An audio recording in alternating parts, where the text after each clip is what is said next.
बच्चों को खिलाने के लिए मेरे पास कुछ भी नहीं और मेरी बीवी ने ये शर्त रखी है, जब तक राशन ना ले लो तब तक घर वापस ना आना।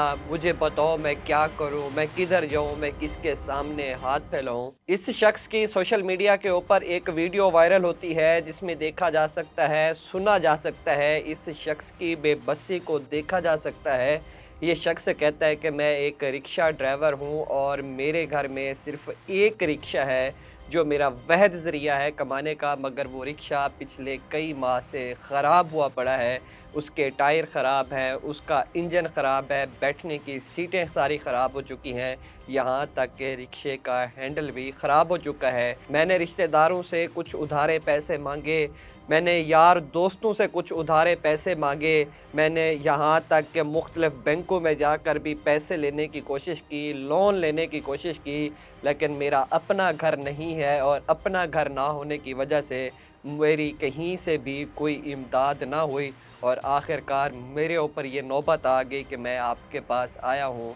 खुदारा अगर कुछ हो सकता है मेरी मदद करें। नाज़रीन, जब मैंने ये वीडियो देखी तो यकीन माने मेरे आंसू गिरना शुरू हो गए और मैं ये सोचता रहा हूँ कि हम मुख्तलिफ़ त्योहारों पर करोड़ों रुपए खर्च कर देते हैं, जब जेब से पैसे निकलते हैं उस त्यौहार की खुशी में ये हम भूल जाते हैं कि हमने इतने पैसे खर्च कर दिए हैं, ज़ाया कर दिए हैं और हम इन लोगों की बेबसी को नहीं देखते।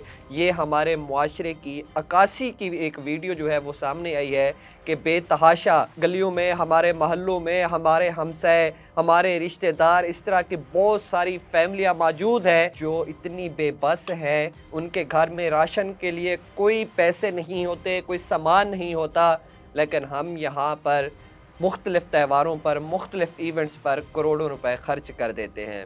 किसी एक इंसान का भला सोचना भी पूरी इंसानियत की खिदमत करने के बराबर है, मगर अफ़सोस का इज़हार है कि हम किस सिमत पर चल पड़े हैं। यहाँ पर अगर कोई हमारा हमसाया, रिश्तेदार, हमारे गली मोहल्लों में रहने वाली कोई भी फैमिली अगर इतनी मजबूर है तो हम उनकी मदद नहीं करते। इस शख्स का कहना है कि मैं शुगर का मरीज़ हूँ, मेरी जवान बेटियाँ हैं, मेरी बीवी और बेटियाँ इस घर को छोड़कर रिश्तेदारों के घर चली गई है। मैंने उन बेटियों की शादी करनी है और मेरी बीवी ने एक अनोखी शर्त रख दी कि जब तक राशन ना लेकर आना तो घर वापस मत आना। मालिक मकान को 10,000 रुपये किराया देता हूँ और मालिक मकान ने मुझे कल इतना डांटा, मुझे धक्के दिए, मेरी इंसल्ट की 4 लोगों के सामने कि ना तो आप पिछले कई महीने से बिजली का बिल जमा करवा रहे हैं और ना ही आपने किराया दिया है। क्या तमाशा लगा रखा है? मुझे बताओ अब मैं क्या करूं? उनके उनके आंसू उनकी आंखों से गिरना शुरू हो चुके। उनकी बेबसी और उनकी मासूमियत ने यकीन माने दिल झंझोड़ के रख दिया कि हमारे मुआशरे में भी ऐसे लोग मौजूद हैं जिनकी कोई हेल्प नहीं करता, कोई मदद नहीं करता। लेकिन जिस शख्स ने उसकी वीडियो बनाई, उन्होंने इस बात का वादा किया है कि मैं आपको आपका रिक्शा बनवा कर दूंगा। उस शख्स ने ये नहीं कहा कि सर मुझे पैसे चाहिए, उस शख्स ने ये कहा है कि सर मुझे मेरा रिक्शा अगर बनवा कर दिया जाए तो मैं इतना काबिल हो जाऊंगा कि मैं अपने बच्चों का पेट पाल लूँगा, मैं अपने घर का किराया भी दे सकूँगा। खुदारा मेरी भी आपसे दरख्वास्त है कि अगर आपके इर्द गिर्द कोई ऐसी फैमिली रहती है तो उनकी ज़रूर मदद किया करें, उनकी ज़रूर खिदमत किया करें। और ये लोग असल हकदार होते हैं खिदमत करने के।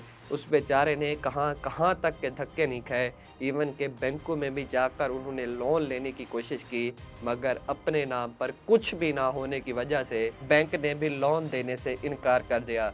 वज़ीर आला मरीम नवाज़ साहिबा से दरख्वास्त करूँगा कि इस शख्स का पता लगवाया जाए, ये शख्स कौन है, कहाँ का है। इसकी वीडियो सोशल मीडिया पर ऐसे वायरल हो रही है, इस शख्स का पता लगवाकर इसकी हेल्प की जाए ताकि ये शख्स अपने बच्चों का पेट पालने के काबिल हो सके।